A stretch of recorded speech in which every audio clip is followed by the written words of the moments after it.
Dear ladies and gentlemen, пані та панове.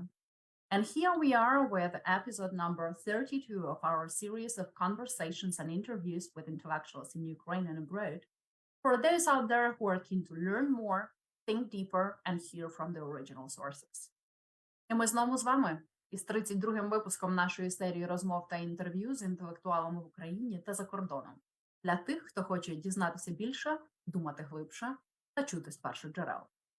This is a project of PEN Ukraine, whose team is continuing their work under the extremely difficult conditions of Russia's continuing war against Ukraine. I never tire to express our admiration for your dedication and commitment. Це проєкт PEN Україна, уся команда якого продовжує свою роботу в надзвичайно складних умовах триваючої війни Росії проти України. І я ніколи не втомлюся висловлювати наше захоплення вашою відданістю та наполегливістю. The project is co-hosted by PEN International, which has continued to provide a platform for freedom of expression for those currently under the highest risk.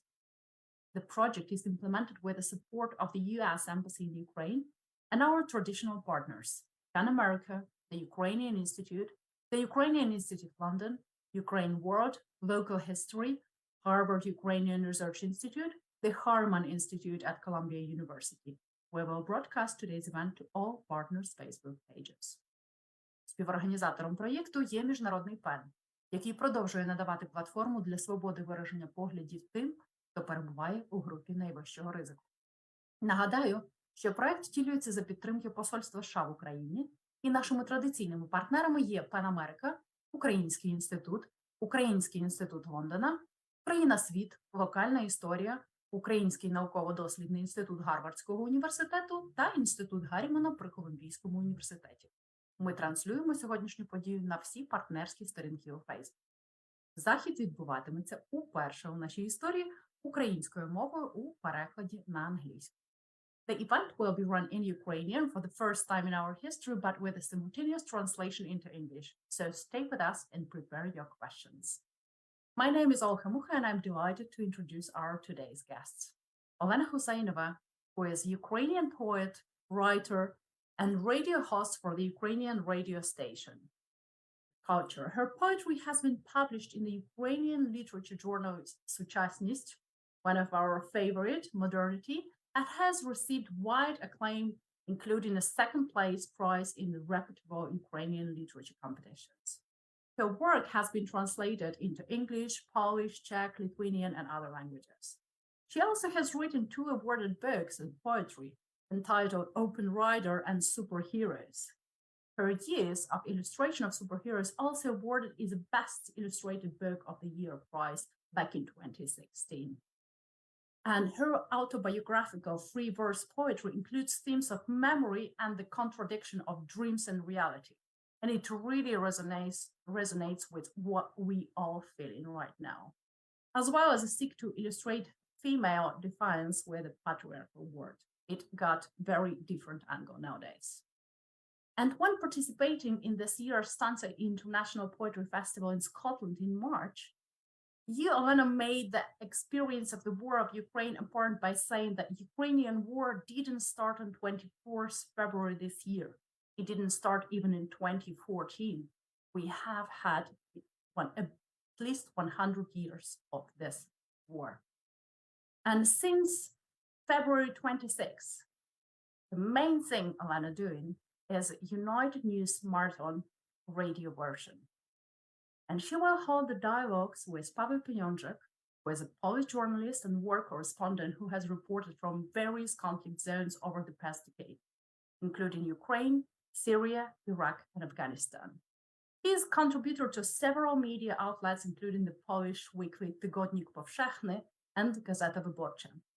He's been awarded journalism fellowship by both Yale University and the Institute of Human Science in Vienna, and also awarded by Mediatory Award in 2019 on his reporting in Syria.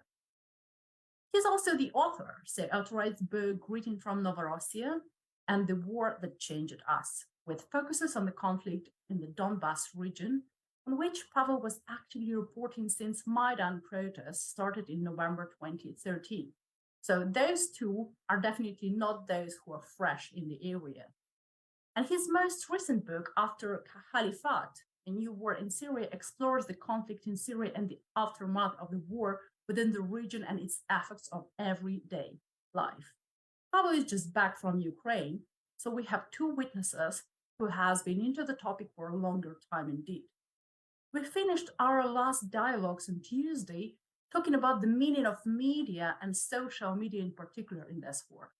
And you probably are the best interlocutors to proceed to talking about that. So Pawel, Olena, the floor is yours. My pleasure. Дякую за цей гарний вступ. Доброго дня всім. Я хотів задати перше запитання про настрої, якраз які зараз в Україні, і моє dominating in Ukraine. And I think that there are two different things here. I mean, on the one hand, there are very big successes of armed force of Ukraine. We see in Kharkiv region, which I managed to visit, and also in the south and in Donbass. On the other hand, and there is also this constant threat, especially in the foreign media, about nuclear threat, nuclear attack. I mean, how does this all how does it look in the moods in Kiev and in Ukraine in general?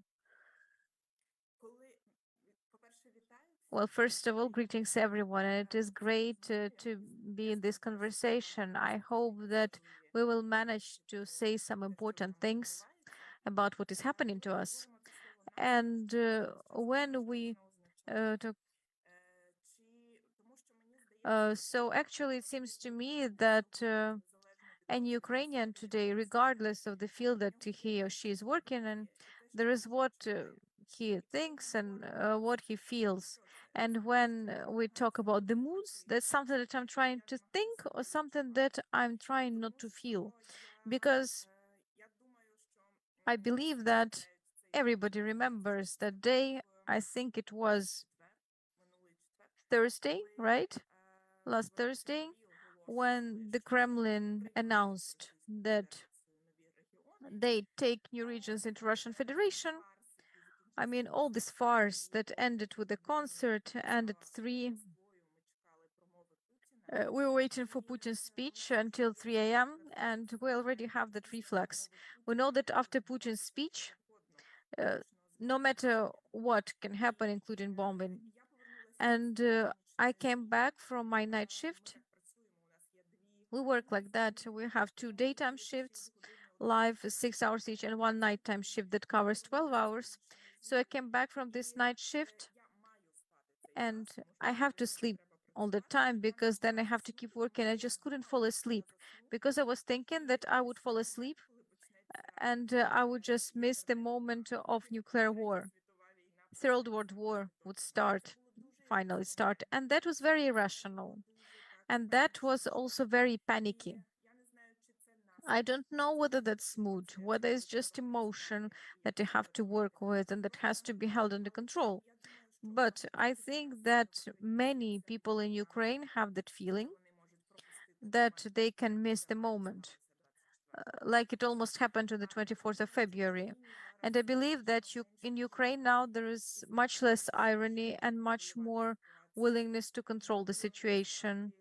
And actually, there are fewer people in February who carrying everything in the handbag. And I'm almost convinced now that just like for myself, if you open the handbag, you'll find some rubbish bags, rubber gloves, and water, as well as a mask. Nobody wants to be taken all of a sudden. Maybe it won't happen. I just don't want not to be ready. What is that? Is that a mood or some more emotional thing? And I think that we're all trying to reflect. We're all trying to think. And on this territory of something rational, also things happening. And you said in the beginning, first there was this word success. I mean, everybody observes successes. At first, this euphoria when they were liberating Kharkiv region, and now we're reading about kilometers of freed up Kherson region. And I think that rationally it's very important. I also don't know whether it's a mood or not, to be a bit as happy and remember more which losses are happening along the way.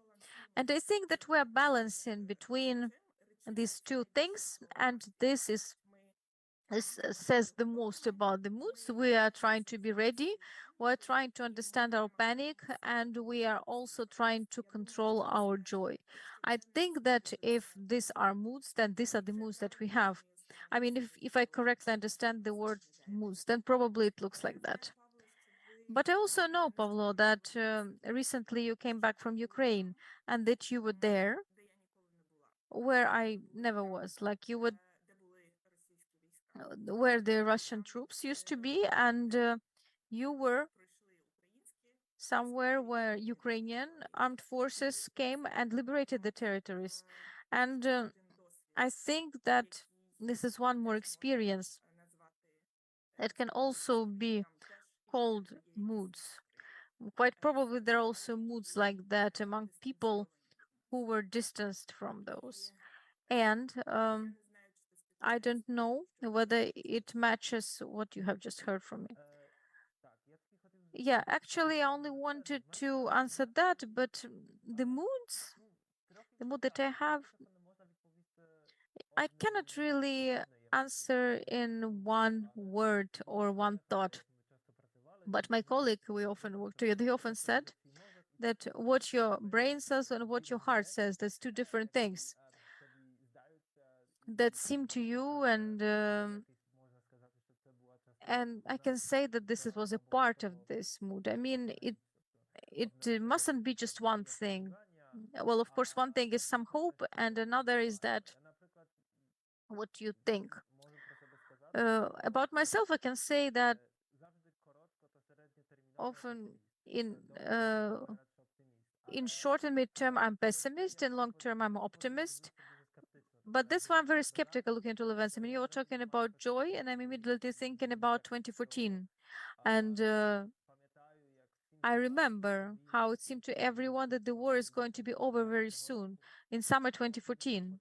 And then Ilovaisk started, and then Minsk started, and this war got stuck.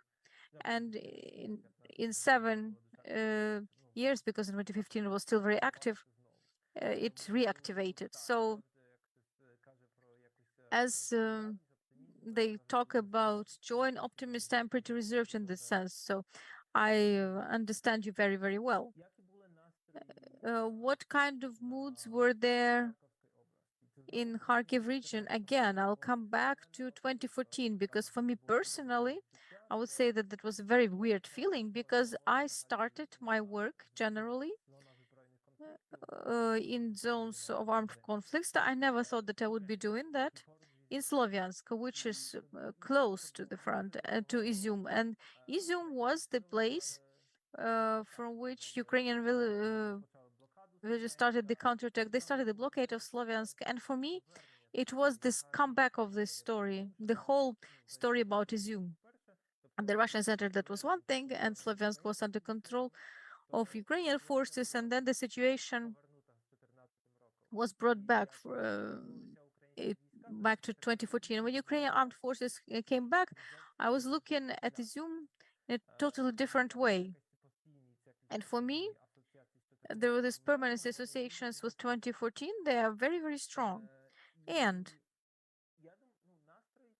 I mean, the moods among the people, I wouldn't say that they were very optimistic and very sincere. I didn't expect it. People were very happy. Like when they saw any representative Ukrainian state, and it was regardless. I mean, not even the Ukrainian state, but somebody who was associated with Ukraine in any sense. And this could be somebody working in the Ukrainian railroad, it could be a journalist, it could be also a military, anyone really, who reminded about Ukrainian state. And those people who remained, I mean, we also know at least 14 to 17,000 of them left for Russia.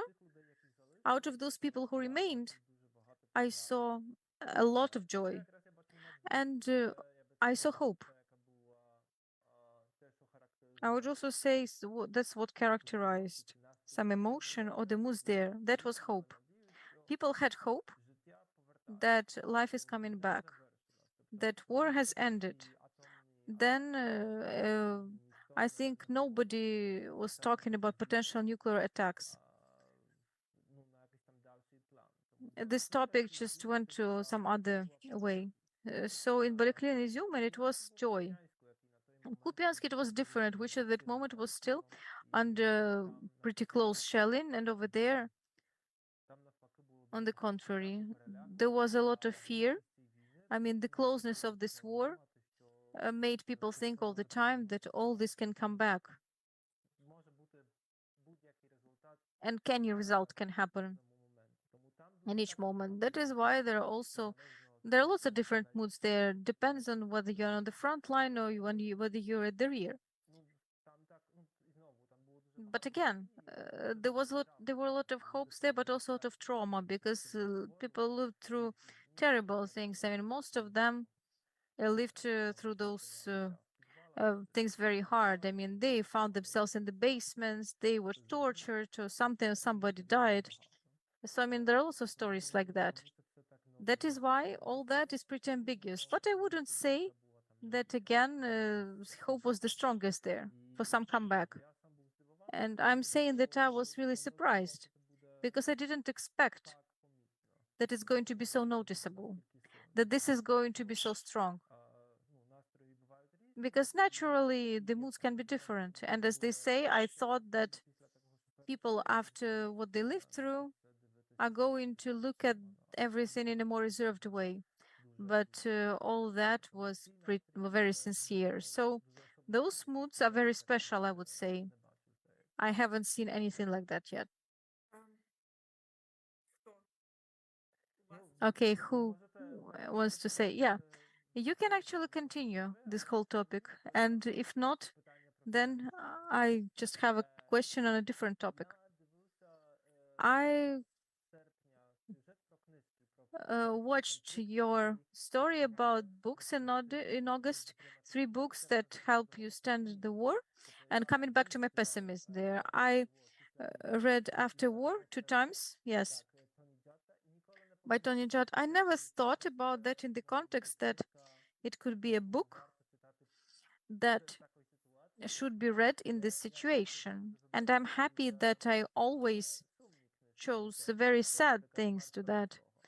And like, for example, the report from Milena Senska, which is, I mean, I like it a lot, but they're very sad. Or Orwell's book, which I like the most. I don't remember whether it was translated into Ukrainian. I think it was. In English, it was called Coming Up for the Air. No, I think it's not. At least I haven't seen it in Ukrainian. In Russian, it was surely translated. In Ukrainian, I don't know. Is it an essay? That's a short story. It's about a veteran of First World War who is waiting for the Second World War. He understands that it's going to happen and you cannot avoid it. So he said that actually this characterizes my moods as well. So here you chose very optimistic books to all that because really the book by Judd shows how after all that everything became much better. I just wanted to ask you because again for me that's a very hard thing. I mean, since the 24th of February I couldn't listen to music, but also I couldn't read even a book. For a long time I didn't read anything, and even now my attention span is very short. Concentrating on a book is a big problem for me. How do you actually manage in these situations to read books? And thanks a lot for the question, and thanks for watching this podcast. And having listened a little, I invite you to become our guest. I think we'll get in touch afterwards. There are over 20 episodes. It's called Book Shelter. I wanted to call a program like that in 2017, but the editor of the channel at the time decided that it's not a very optimistic name and it scares people. And she was right. Yes. And I had a program which was called Book Top 7, and that was 7 books. It was Sunday night for 7 books for the following week. It existed from 2017 to 2022 until February 2022. The last program was about the funniest books, but a week before that, there was a program about 7 books about the wars lost by Russia. I mean, that was already in the air. And I really wanted to add optimism. It was a very popular program. I had lots of feedback about that. Was simply collected with a historian, with Mikhailovsky, everything that could be collected to show that Russian army is not that strong because there was this winter war with Finland and the Russian-Japanese war and the Afghan war. And when you demonstrate 7 things, you start believing that there is hope that I was talking about. And then there was 24th of February, full-scale intervention, big war, as that's how they say in Bratislava, your big war. And I mean, there was no program there. And all this time, before Knoskovich appeared, the several months really, that was before Kiev region was liberated. I know this state. When you open a book, because you are a professional reader and you cannot read even a sentence. I mean, you keep reading and reading, reading one sentence, maybe the second or the third sentence, and it was like that for a long time. Then this moment was broken by Pluzhnik because I felt that I need to somehow work with my speaking because I haven't spoken as much as talked on the marathon, especially the first days, and I simply opened Pluzhnik's poetry and I read this. That's how I broke that moment that you cannot get past the second sentence. And then there was a book which simply opened me the doors to, and that was by Hannah Arendt, and I recalled it on air and I read it in Russian. I wanted to read it and I downloaded it from some pirate website and started reading. And along with that book, my basic question emerged, which remains still relevant. How did it happen that this book is translated in 1998, was translated in Russian? How did it happen that they had all these great books and in the end, they simply disappeared? And why it didn't help them? I mean, that's a basic question that I'm going to be with until the end of life. Why a country who had so many resources, a lot was actually contributed to this book field, to culture, these incredible magazines, periodicals, these great libraries and everything, all these opportunities for the students studying humanitarian departments, why this didn't help? But Hannah Arendt opened me the doors to show me that it was still possible to read. And the easiest is to read is something that is painful to read, about Nuremberg process. That was great. Nuremberg trial, about all things Second World War. Suddenly, it was a very inspiring read for me. And I opened for myself with him. That's a German writer. He has a novel, How Currywurst Was Invented. And that's a story about Hamburg, which has to capitulate any day. And where there is this British army standing there, and they are to come in any moment, take Hamburg. There is nobody can actually fight, but the conversations in the city are also about us winning and how we are going to join the British and then overtake Russia and all that. And Ugutim actually has a lot of books about what happened.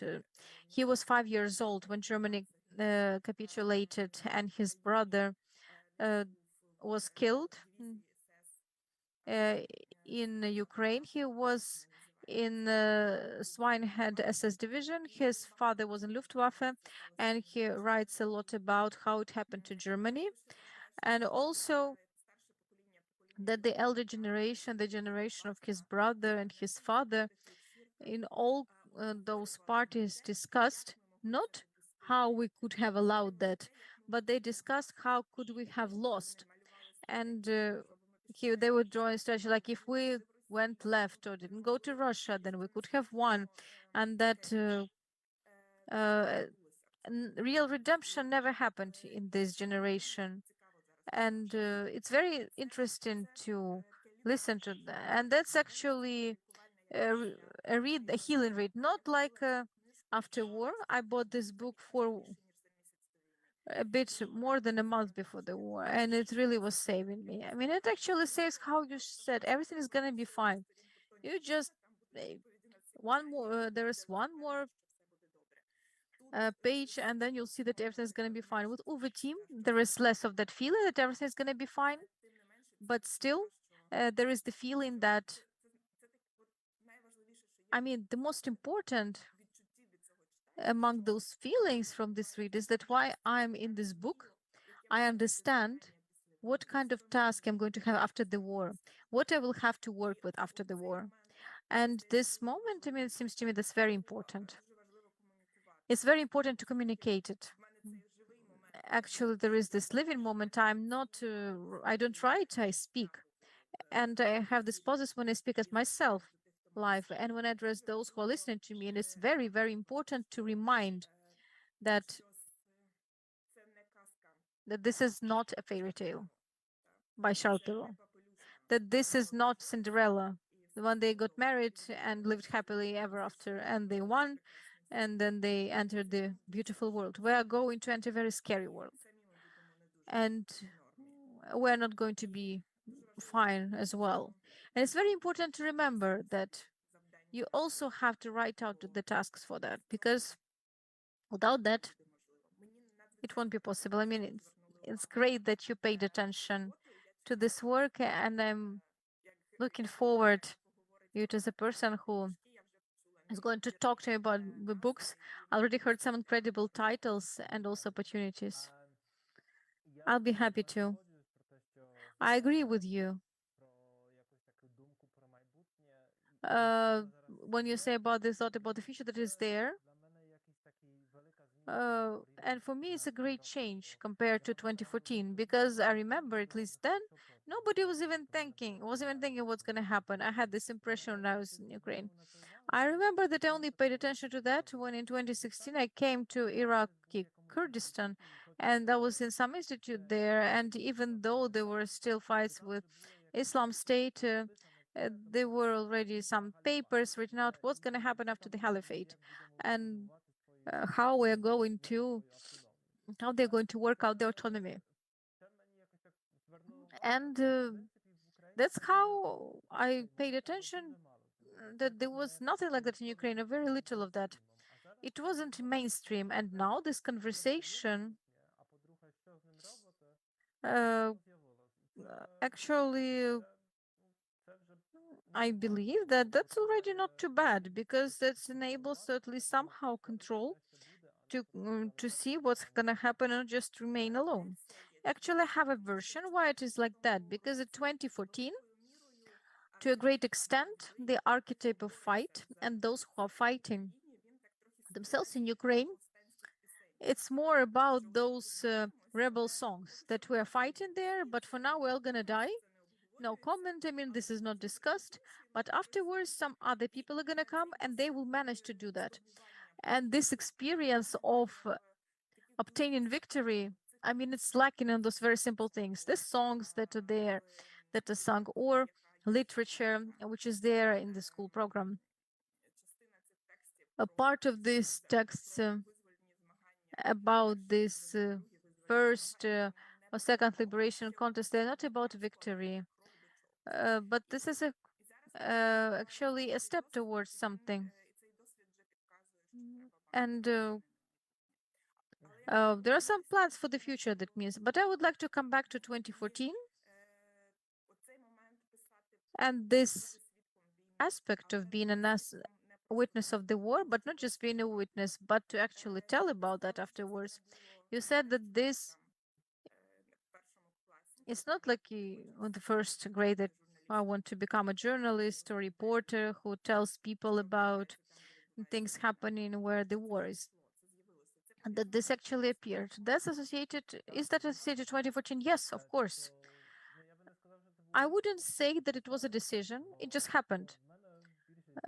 Because most things that I do, came to me accidentally. I didn't think I would be a journalist or I would be writing about armed conflicts. And it just so happened that I studied in Ukrainian linguistics department from 2008 or 9. I was coming to Ukraine all the time. I studied in Ukraine for some time and lived in Ukraine. And when Maidan started, naturally, I already started writing before that for different media about Ukraine. And when Maidan started, for me, I understood that it was the most important event that's happening during the last years, and you have to be there. So I arrived in November, first days of Maidan, 27th, 28th, something like that. And after that, I went to Donetsk because I thought that, I mean, it was April. I thought it's going to be some anti-Maidan over there. I mean, at the time there was no understanding that it's going to be war, or not for everyone or for most. I mean, in any case, I didn't have that understanding. I was not ready that there could be a war. I arrived in Donetsk, and my colleague said that, oh, he was also a Polish journalist, that in Sloviansk, some very important events are happening and we have to go. So we boarded a train and we immediately went there. And that's how I found myself in a city where war started developing, because more serious war, I must say, started in May. In June, it was already some serious action. And I would just say that I was just I remained in this conflict and I learned all those things. Unfortunately, I mean, it was like that. Ideally, you have to be prepared. And I was simply growing together with this conflict. And that's how all the following things that I would never think that it was happened. And I was never interested in that military part of the conflicts. I mean, of course, I found out a lot of things. I mean, the differences between, I can tell the difference between tank and BMP, let's say. I mean, due to this Western weapons, there are some problems because I learned some Soviet and post-Soviet weapons, but now I have to learn new things. But in any case, I was always interested in this anthropological approach. I mean, it was developing in myself, and at the first moment, you first try to understand where you are and what's happening. But with time, I also understood that during the wars, you actually, Orwell also said that when war is going on, all small problems just go into the background. So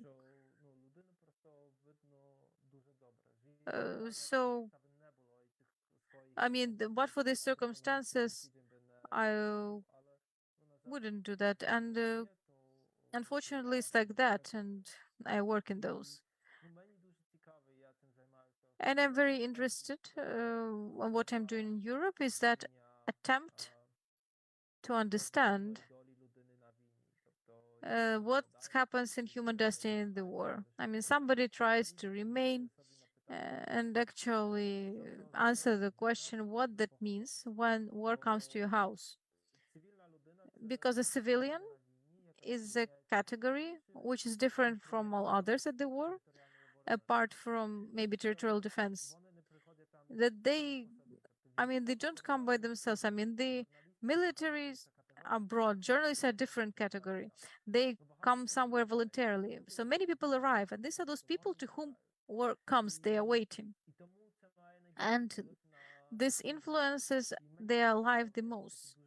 And I'm very interested in those very small things which change. Like, for example, for a long time, I talked to people from Sloviansk because I believe the Sloviansk in 2014, it is probably one of the most missed moments of oral tales, because it was mentioned a lot, but there were no records about what happened. And I mean, that was one of the most important moments of this war, because everything started there symbolically. And it was happening there. There was Girkin there, and most combatants were also there, and they are also trying to bring their own government there. So it was the first place where they fully controlled it. And this was happened very, very quickly. And actually, we communicated about the way how they work with that. I mean, they dealt with flowers or vegetables. I mean, that was also a survival strategy, but also an attempt to protect the normality, because I also believe that a huge part, while like you're cleaning up at home and then you clean up the yard, and after the missile fell, because you try to preserve your life, normal life, and also to show that you have control over it. That this war that has come and told you that, okay, there's war here and these are my rules, and you are trying to counter it. This is some kind of resistance. It is somewhat passive because your goal is survival, but still you are trying to say no to that. And for me, one German reporter was saying that during the war, that's probably the most optimistic part about people, that people do not give up so easily. He wrote a very good article describing people trying to restore electricity in one of Aleppo streets. And he said that it's not about lighting, not about electricity, but to have hope, to have something to live for. And I believe that such moments during the war, as far as I can say, are the most optimistic and the most important. I try to pay attention to those. And sometimes, no matter how surprising they sound, they are even funny. There were people who actually cut calls, like a woman from the bank calls it, and they have to like pay interest on the credit card, and he's like, but the bank branch doesn't work because it doesn't. And she's like, why doesn't it work? If I see that it doesn't on the map, it doesn't because it has been bombed. And I mean, he didn't even know how to talk to this person, so he simply uh, ended the conversation. And these are the things, especially in those in these contemporary conflicts, when we all have communication and everything, in the places where it's calmer, when there is relatively normal life going on, and in places where there is, I mean, there is constant, there is some communication, and this creates some very interesting relations. And also the stories that I always pay attention to. And that's a very interesting and everything, but still it's very scary. I'm just saying that I'm trying to do this my work the best I can. So I really pay attention to these stories.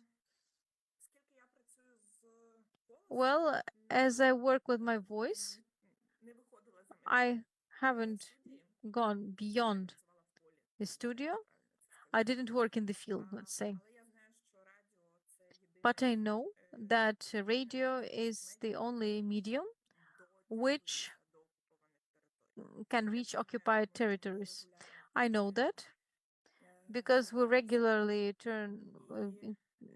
get reports from Kherson, and I mean, I know that from our correspondent in Kherson. I had a recent interview with Ivan Fedorov, who is the city mayor of Melitopol, and said that I know that they hear us. He said, yes, yes, yes, they hear you, they listen to you. And that's incredibly pleasant feeling and responsible one. But it's the 7th month in a row, and I still don't know whether I'm doing everything well enough. And actually, people try to listen to news on the radio at night. This moment when my voice is heard, I mean, it happens. And on the very first day, like, what's with my tone? If my voice is not high enough, I have to balance optimism, but not to scare people as well, because I mean, it's also scary. And they turn on Ukrainian radio, which is somewhere out there, far away from you, and then it just adds you more pragmatism of that. And I still don't know how it should be done correctly, how to say it correctly. It's probably not something journalists should say, but I'm trying to be sincere. And yes, actually, the journalist has to be sincere. This is the most important. And simply give information when it's there. When I know that, I mean, that's a very dangerous part. I mean, we kept repeating our points of contact when it was in the occupation. We did it many times per hour because you never know whether the person can catch the signal, how long it is going to last. And this means that all those green corridors, the point of meeting, the places where you can get that you can have to repeat and repeat it. So when people started getting out and writing that they were listening to Ukrainian radio, when I understood that Kiev wasn't occupied only because they were listening to Ukrainian radio, and these are the things which I still cannot treat calmly. I mean, this happens all the time, and this information emerges, and still I feel weirdly in those moments. And I'm very grateful to those who managed to take to the streets. And why do you feel weird? Because there is the feeling of shame that I don't know anything about taking to the streets, about leaving the cities like Mariupol or Bucha, or how is it to get to Berdyansk and look for the road to Zaporizhia from there. I can only imagine how scary that is.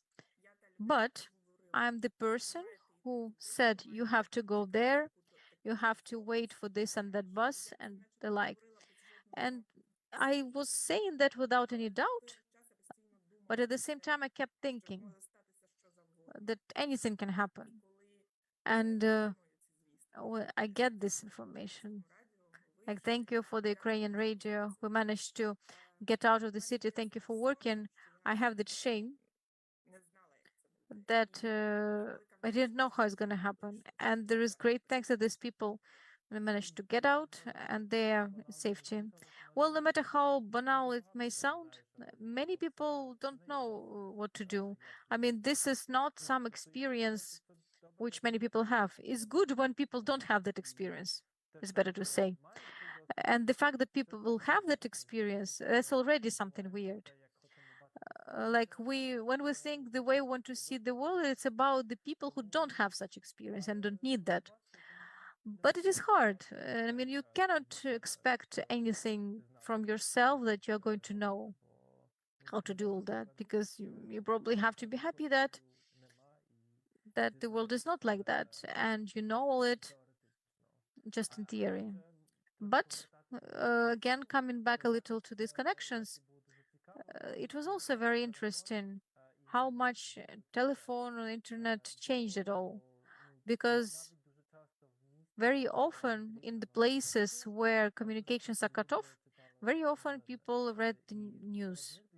And through those news, they found out, because there was a paradox that you're inside all that, and it's like you're standing over there. And I know from myself, it was like that in Syria. When they were surrounded by Turkish troops, I was in the city that was still controlled by Kurds. And I understood much better what was happening. I looked at live UA map. This is the internet map. And when the internet was cut off, I understood that I didn't know what was happening around me. And actually, it's a wider picture that we get, and it's repeated really, because when I was talking at least to people about the 24th of February, those very first days, everybody said that they were constantly on the phone and they kept watching the news, even though they were just a part of those news. And that is a very interesting paradox over that you can be at the same time inside and look some external information about what's happening next to you. Sorry? You write not for Ukrainians. You write for Poles or, yes, mostly for Poles. Is there a moment? I mean, there are some things that we see from up close. When we see all those stories, very private stories of the people.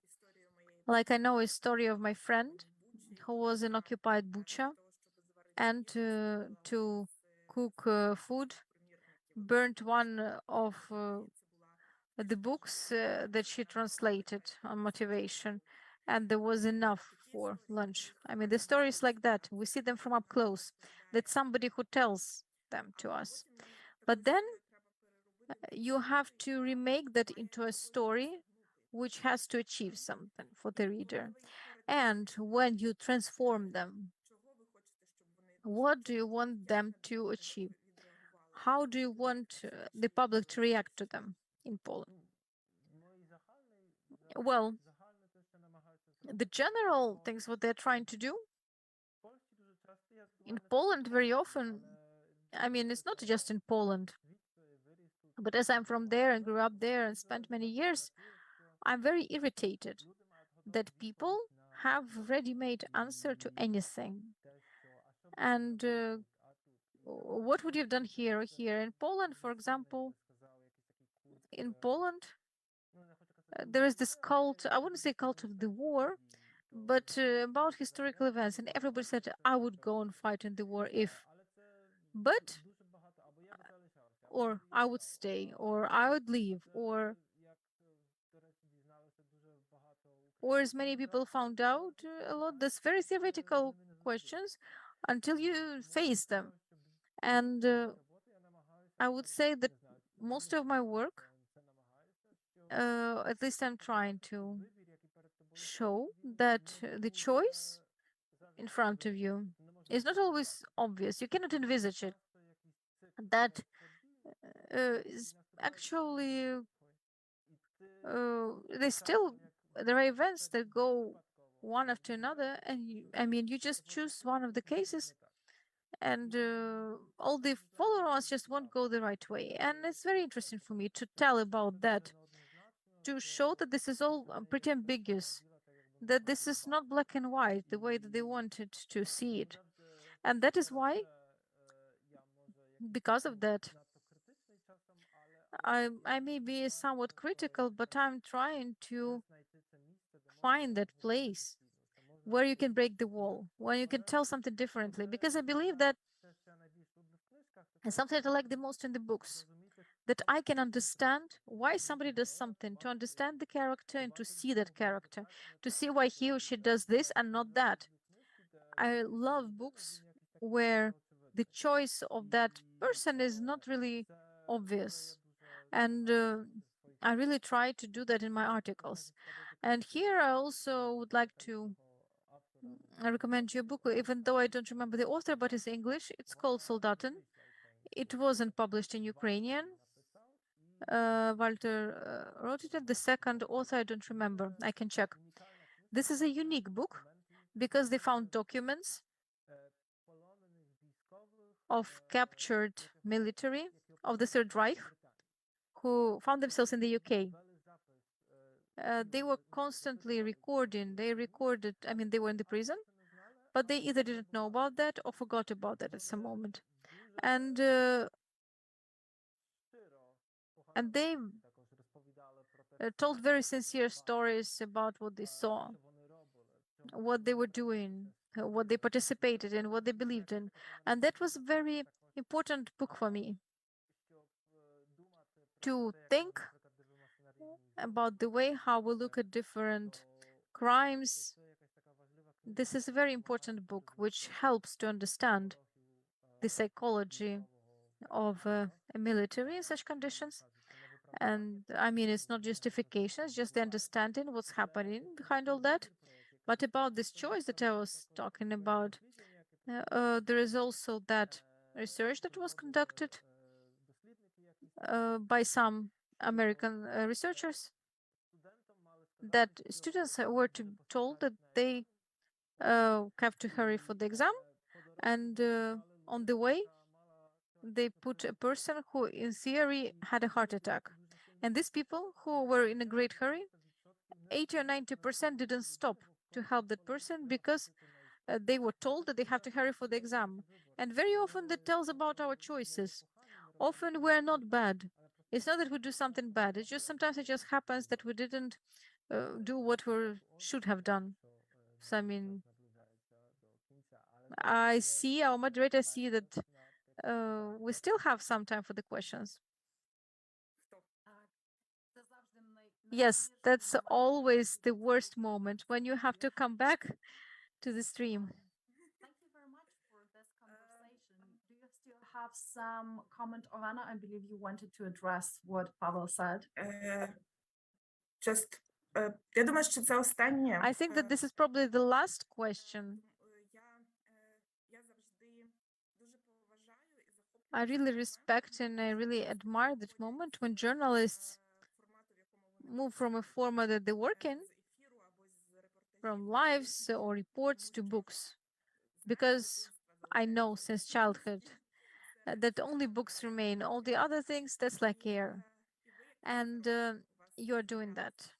You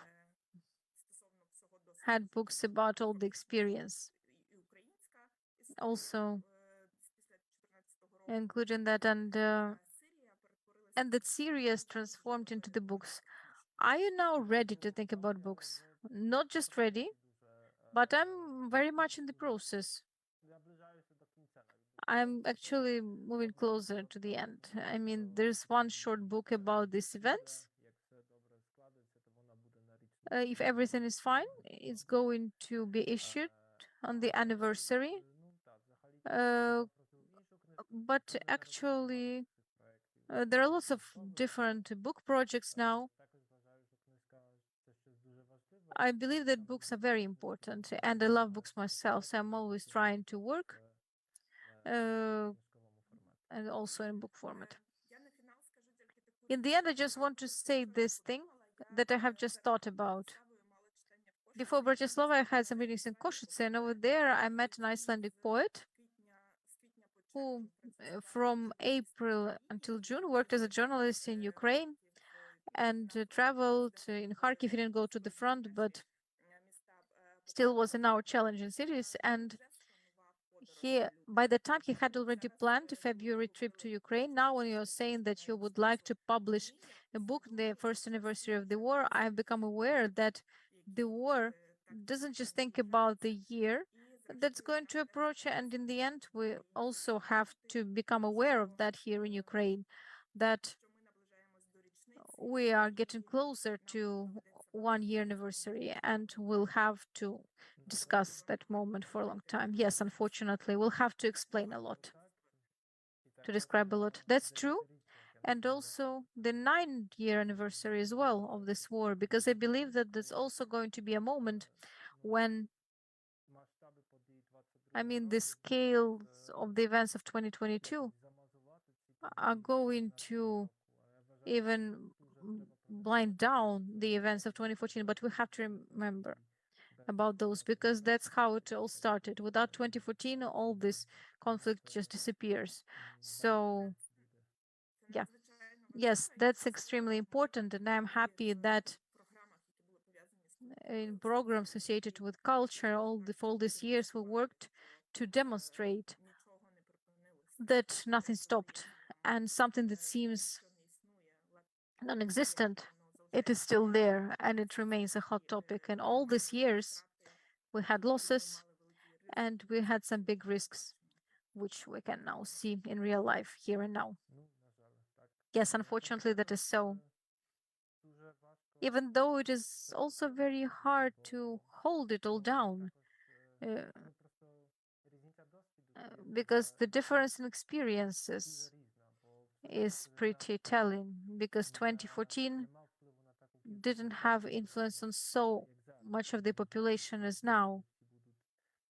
So I believe that all these memories are going to be much stronger. Plus, this 8 years, there were also moments when it's not maybe moving to some end, but at least to full silence. That's why thinking about all that was really hard, and we had to think about some other things, more everyday things. But unfortunately, 24th of February reminded us that the conflicts which unfinished should not be forgotten. I know that you were in Karabakh, so you know one more, actually, let's say, eternal conflict. Unfortunately, so. Would say that, I mean, that's probably my pessimistic nature, but unfortunately, a part of all those contemporary conflicts is that, I mean, very rarely they finish, because as we see, as we look at Afghanistan, Syria, or Karabakh, or unfortunately Ukraine now, there's already, these are conflicts that last years and years. Ukraine is the shortest one. Syria, that's more than 10 years. Afghanistan, for now, it's calmer there, but also we can talk of this fully calmer. It was 40 years. So Karabakh is 30 years. And I'm afraid that the worst is still ahead of us. This conflict is going to last, and we'll hear a lot about that. So that's also a very important conclusion we should make, that we shouldn't ignore conflicts. So even if they look uninteresting because time is passing, everybody's there and nothing is happening, then of course at any moment this can change. And unfortunately, we're witnesses to that. Actually, I just have one question remaining, but it's directly associated with what you have just been talking about. It's about normalcy and normalization. Where do you find this boundary to find normalcy for yourself, for survival, but not to put that into a normalization of situation, so that it doesn't seem that the world should work like that? Somebody. Olena? I don't know the answer to that question, because this is something that we're doing every day in Ukraine. We are trying to find the point where you can feel normal, but remember that this is just a temporary point. Because I think that this is a very dangerous feeling when you believe that everything is already fine and nothing will ever happen. No Russian troops will come to Kiev. I think that all these are dangerous things. But I also think that now this has become very active, with this fear, with the anxiety about nuclear threat. And I think that keeping rubbish bags that you can use to have this footwear in the backpack, but you shouldn't forget that you have friends, family, favorite job, and books. And not to forget to donate to armed forces of Ukraine, or at least to message those people you know who are now at war, who are fighting. Remind about yourself.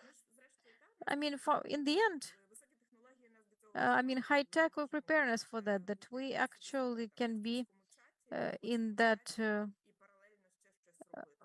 chat and keep doing something. I mean, we were able to be in several territories and realities, and we have to somehow keep that skill and keep working as a journalist and being somebody close who can write, how are you doing this somewhere in the south, and be a person who has rubbish bags to for protection, and also a person who brings pizza and organizes a party. Thanks a lot, Olena. Thanks for that answer. Thank you so much for this conversation full of such a lot of insights, for pointing out the difference between what you think and what you feel, or rather trying not to feel, right? About this balance of controlled celebration of successes of Ukrainian army and being prepared for everything, including, as we say, nuclear war, just to carry all the necessary things in your daily bag. And thank you also for opening the discussion, what after the war? the fact that it became the topic to be discussed is very reassuring itself, I believe. There were a number of important points you raised, like the interactive witnesses, this anthropological aspect of war. And thank you for the recommendation for Over Team and Tony Jack. I already got a few questions, like post the titles in the comments. And this attempt of yours, Pawel, to understand day-to-day life under such conditions, right? Like protecting your normality through keeping your routines and control. Gardening, cleaning up, lightening your streets like in Aleppo or sidewalks or farmlands or Irpin and Bucha. And how to proceed doing what you do, even without clear understanding if you do it right, no matter what, and how to act without being prepared. And if you would ask yourself, what can I do as an intellectual? Today, my answer will be a bit poetic, but also very deeply rooted in the reality. Don't be afraid to interact with something scary. Read something that hurts, as Olena said. Open those doors for yourself like Pawel did. Take an effort to turn the page and realize your tasks now and after the war. But also be prepared to cook your food, burning a motivation book. That's an amazing story. And this is what our dialogues are about. Getting a perspective of the reality and your own responsibility about that. This all will not be possible without the support of our partners, for the US Embassy in Ukraine, Pan America, the Ukrainian Institute, the Ukrainian Institute London, Ukraine World, Local History, Harvard Ukrainian Research Institute, and Harman Institute of Columbia University. The gratitude, of course, to PEN Ukraine, which continues to stand on the front lines in the name of freedom of choice. PEN International is proud to be a platform that supports freedom of expression. We hope those dialogues give you enough insights and material for deep thinking. Special thanks today to Anna Ivashenko, our translator, who helped me to understand this great conversation. Thank you again. It was a honor and pure pleasure. Great privilege to have you here. And I would like to invite you to the next episode, which will be held next week on Tuesday, and we will be hosting Olena Huseinova, Ukrainian writer, fourth and cultural manager, and Pascal Bruckner, French writer, one of the new philosophers who came to prominence in the 70s, and much of his work has been devoted to critique of contemporary culture. Follow our dialogues in the work, spread the word, and stand with Ukraine. This is our shared responsibility today. Thank you.